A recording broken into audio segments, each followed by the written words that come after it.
Napakaganda ng kanyang kulay guys, as in. Yan, dahon niya sa ilalim. Nangungulubot na siya. Yan ang aking gulom. So guys, meron na pala akong gusto ipakita. Ayan, binaba ko yung plastic kasi ito napansin ko guys na pink siya. Diba ang ganda, ganda ng kanyang kulay. Sobra pink na pink. Dito banda ang pink na pink. Dito naman dadan na green. Dito naman yung variegated niya, mayroon pa. Ayan. Kita pa yung puti at saka green. Pero dito ay ayan ang ganda ng kulay, diba? Ito banda dito yung maraming sunlight na nare-receive. Tapos dito naman ay dahil nasa likod siya, so syempre yung sunlight konti lang. Ayan. Yung tip lang ng dahon niya ang nagpipink. Dito lang sa tip, ayan. Hindi lahat yung dahon. So ikutin natin. Ayan. Pero napakaganda ng kanyang kulay guys, as in. Yan, tapos dry na dry sila kasi hindi ko sila diniligan. So baka bukas magdilig ako bukas. Yan. So dito naman. So far yung mga krasula ko dito sa ilalim ay okay sila lahat.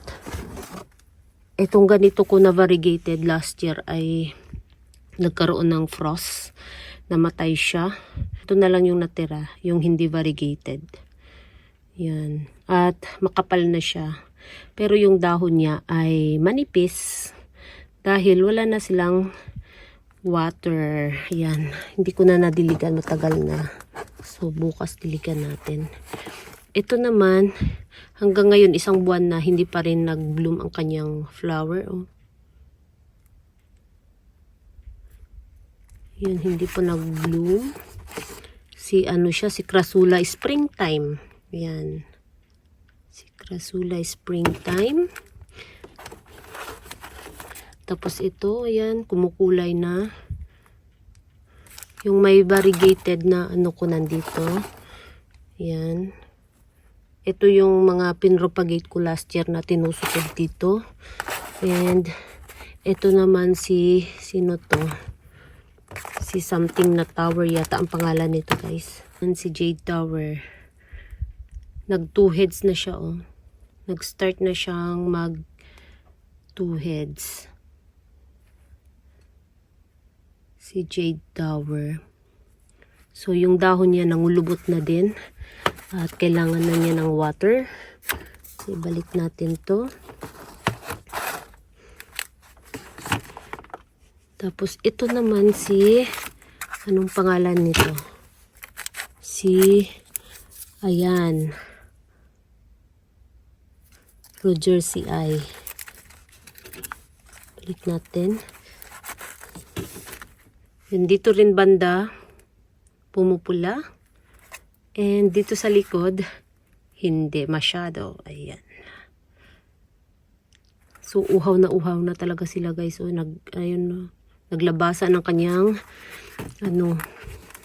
mga roots.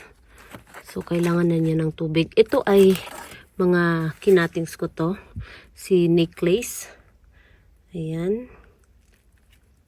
So, yung mga pinutol ko dito nandun sa mini greenhouse ko. Tapos dito ko tinago yung pinropagate ko. Hanggang ngayon wala pa siyang baby. Dahil sa sobrang lamig, hindi siya nagkaroon pa ng baby. Pero yung dahon ay healthy naman. Si donkey tail. Ayan. So, kapag makaramdam na siya ng mainit-init na temperature, magkakaroon din yan ng mga pimples dyan sa dahon. So, ito, ayan, as usual, nandito rin siya. Ito, makapal na siya. So, napaka-soft din ng kanyang dahon. So, ayaw ko kasi silang diligan dahil sa sobrang lamig. Baka magkaroon sila ng frost. Ito yung mga dahon na mga ano ba to? Ito, mayroon ng baby. Ang cute ng baby guys. Cute ng baby. Parang rose ang pagka-form ng kanyang baby. Mga nilagay ko lang dito. Ayan, oh, cute ng baby. Oh. Tingnan ninyo, ang dami. Ayan, ang daming babies. So, ito siya, ano to siya? Ito. Ito. Ang pangalan niya ay ang pangalan mo? Ayan, yung pangalan niya.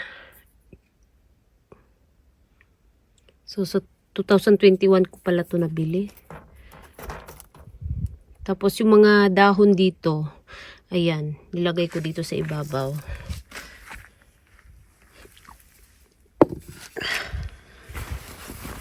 So yan yung mga nandito sa ilalim, tapos mga leaf propagation ko. Tapos ito guys, yan, nangungulubot na siya. Yan ang aking gulom na pulang-pula. Lalo na kapag nasikatan siya ng araw dito. Pulang-pula siya. Oh. Diba? Sobra. Ang ganda nila. Pulang-pula yung dahon niya guys. Ikutin natin kasi itong nandito sa likod banda. Hindi masyado. Tingnan niyo guys. Diba? Dito banda hindi nakaka-receive ng sunlight. Kaya ganyan yung kulay niya guys. So ikutin natin. So, konting tiis na lang at malapit na tayong mag-spring. So, makakainom na kayo ng maraming tubig. Yan, ikutin natin. So, dito lang banda yung pulang-pula na dahon. Tapos dito, dahil konti lang yung sunlight na nare-receive niya, ayan, yung tip lang ang mapula. Ito, nag-o-orange na yung mga dahon niya. Tapos sa tip mapula. Ang ganda ng kulay. So ito naman, ito yung normal lang na jade plant. Ayan. So ganito yung hitsura niya kapag winter. Oh. Yung mga dahon niya pumupula. Ayan, pulang-pula siya. So nandito yung iba kong ano. Oh. Ay, neon breaker. Ito yung neon breaker ko na niripat ko ng mga bandang November yata or October. May mga babies dyan sa ilalim. Maliit pa, hindi pa masyadong kita sa camera. Pero marami siyang baby sa ilalim guys. Ito neon breaker. Ito rin. Ayan. Ito, meron din siya oh. Ayan. Marami siyang pimples na naglabasan sa stem. Yan, paikot. Maliit pa. Hindi pa masyadong kita. So, nandito rin yun. Oh, krasula ko. Isang krasula ko na variegated na ang ganda ng kanyang kulay. Yan. Nandyan siya sa ilalim. Meron din ako ditong nilagay na ano. Itong aking kiwi. So, ang iba nito nandun sa loob ng bahay. So, ito lang yung iniwan ko dito sa labas. Si kiwi. Nandito siya sa dulo para hindi siya magkaroon ng frost. Kasi mahirap na nandito siya sa harap. Medyo maselan yung mga ayon yung variety. And ito rin maselan din to siya. Kaya lang okay siya ngayon. Dahil dry na dry sila. Hindi ko talaga diniligan guys.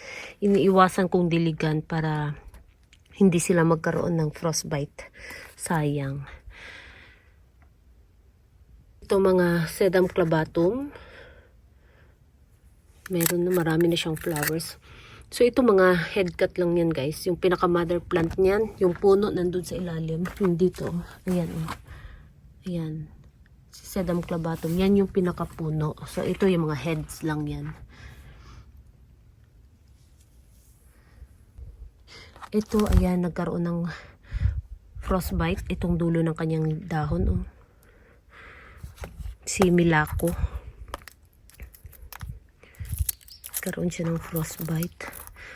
Ah, ang aking ano. Iba na ang kanyang kulay guys. Si Lovely Rose. Iba na yung kulay niya. Oh.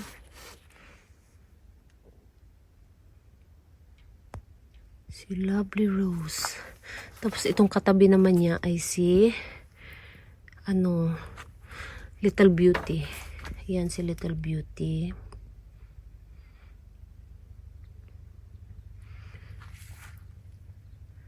Tapos ito naman si si Orpit. Yung tip niya guys, ang ganda Tabunan natin kasi mainit. Ayan. Si Orpit. Nagkaano na to guys, nagkaroon to ng stem rot. Tapos, ayan tinanggal ko yung, ayan, kung may kayo dyan. Ayan yung itim. Dyan yung nag-start yung stem rot niya. Tapos, ano ba yun? Tinanggal ko ng cutter. Ayan. Hindi na tuloy yung pagkabulok ng stem niya. So, ayan. Tapos, meron na naman siyang bagong baby na 2 sa baba. Ayan. And then, ang aking raindrops, paliit ng paliit. Dahil wala nang dilig-dilig. Si raindrops.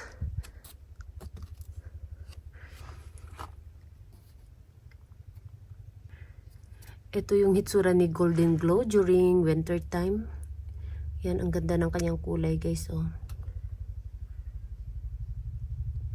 Dami na rin yung dami na rin yung mga dry leaves sa ilalim.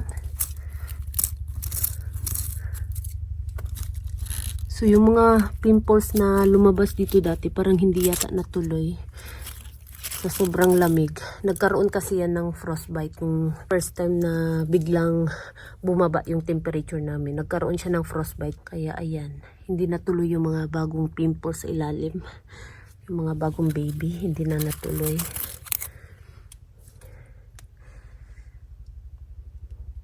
Tapos ito yung mga seeds propagation ko last year. Ganito na siya kalaki ngayon. At kamukha sila ni sa kulay guys, kamukha sila ng nanay nila. Ito yung nanay. Ayan, magkamukha sila pero yung form ng dahon niya, manipis lang to siya guys, yung na na pollinate ko. Manipis yung resulta sa kanyang dahon. Tapos ito kasi yung nanay nila ay makapal yung dahon. Dito ko kinuha yung ito rin si rin to siya, si Golden Glow. Dito ko kinuha yung mga seeds. Ito yung ginawa kong mother plant ng aking pollination last year pa. So after 1 year, ito na yung nangyari sa kanila, resulta ng aking pollination. So iba-iba ang mayroong pink, mayroong orange, pero more on orange ang kulay kaysa pink. Mayroong pink ito, pink, ayan, pink siya. Ayan, pink yung dahon niya. Ito din, pula. Ayan, pula siya. Iba sila, diba? Ayan, kung ipagtabi natin. Ayan, guys. Ito pink. Itong isa, pula. So, itong hawak ko ay pink. So, iba-iba yung nila. Itsura nila. Tapos, meron ding orange. Ito, orange. Ayan. More on orange yung nila. Mas kamukha ng nanay yung kulay. So, hindi ko alam kung kaninong pollen yung nag-success na pinollinate ko dati. Pero maganda naman yung kinalabasan. Yan. So, tiklop na tiklop sila ngayon dahil nga sa sobrang dry. Kailangan na nila ng tubig. Ayan, ito yung ibang babies. Ito ring aking Mexican tears, para ng bola, So, mayroong mga bump yan sa dahon, guys. Kung nakita ninyo, may mga bump yan sa dahon. Ayan, mga bump. So, ito ay mga, lang tong dalawa. Leaf propagation lang to. Itong dalawang to. Yung nanay nito nasa bukid. Tapos ito yung bean bodies ko, nag-pink na siya guys, Nag-pink na siya. Unti-unti na siyang nag-pink. Tapos ito, anong pangalan mo? Pangalan naman niya si Avant-Garde. Ayan. Nagpipink pa to lalo guys. Yan, yung pink niya ngayon ay napakakunti lang. Yung dahon niya chubby-chubby. And, ayan, ito. Maganda si Red Bell. Ayan, tingnan niyo yung tip niya. Yung dulo ng kanyang dahon. Ayan. Ibang ganda ng tip ng kanyang dahon, guys. Ayan, kumukulay na siya, oh. Namumula na yung dahon niya sa ilalim.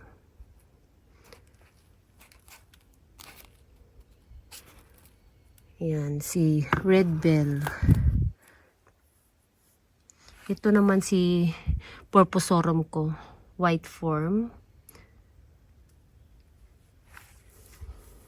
Ayan.